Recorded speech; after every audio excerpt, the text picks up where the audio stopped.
Magde-deploy ang Department of Public Works and Highways sa mga heavy equipment, kabilang ang mga dredger, para apulahin ang apoy na mula sa ilalim ng landfill. Kasunod ito ng isinagawang inspeksyon ni DPWH Secretary Vince Dizon at Navotas LGU sa nasabing landfill. Ang detalye sa report ni Bernard Ferrer. Malayo pa lang ay kitang-kita ng usok na nagmumula sa Navotas Sanitary Landfill. Hanggang sa kasalukuyan ay hindi pa rin tuluyang naapol ang apoy na nasa ilalim nito. Ininspeksyon ni DPWH Secretary Vince Dizon kasama si Navotas Mayor John Ray Tiangco ang lugar upang makita ang kasalukuyang sitwasyon at makapaglatag ng mga kinakailangang hakbang. Tatambakan natin ang lupa at saka ng putik yung affected area, which is roughly siguro kulang-kulang na 30 hectares yan. No, dito sa 40 hectare landfill area. No, malaki-laki yun. No?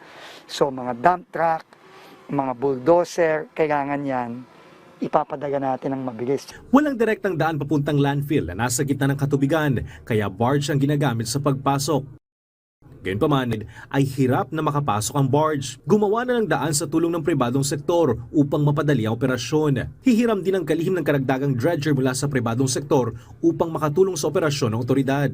Tinatayang 70 to 80% na ng Navotas landfill ang nasunog. Prioridad na ngayon na mahukay ang ilalim ng landfill upang maapula ang apoy na sanhi pa rin ng pag-ignite ng methane gas. Kinakailangan na dito ang heavy equipment na ipapadala naman ng DPWH sa tulong na rin ng pribadong sektor. Tiniyak naman ng Navotas LGU na hahabulin nila ang kumpanyang nasa likod ng maintenance ng landfill matapos umano itong abandonahin ang operasyon. Nakita natin yung epekto nitong nangyari po.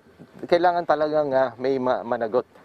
Diba? At part ng ECC, ng Environmental Compliance Certificate nila, yung lisensya, permit na binigay ng DNR, ay kasama kahit natapos yung operation, kailangan hindi mo pwedeng basta iwanan yan. Plano sana ng Navotas LGU ang rehabilitasyon ng landfill na maaring gawing recreational area sa hinaharap. Bernard Ferrer para sa Pambansang TV sa Bagong Pilipinas.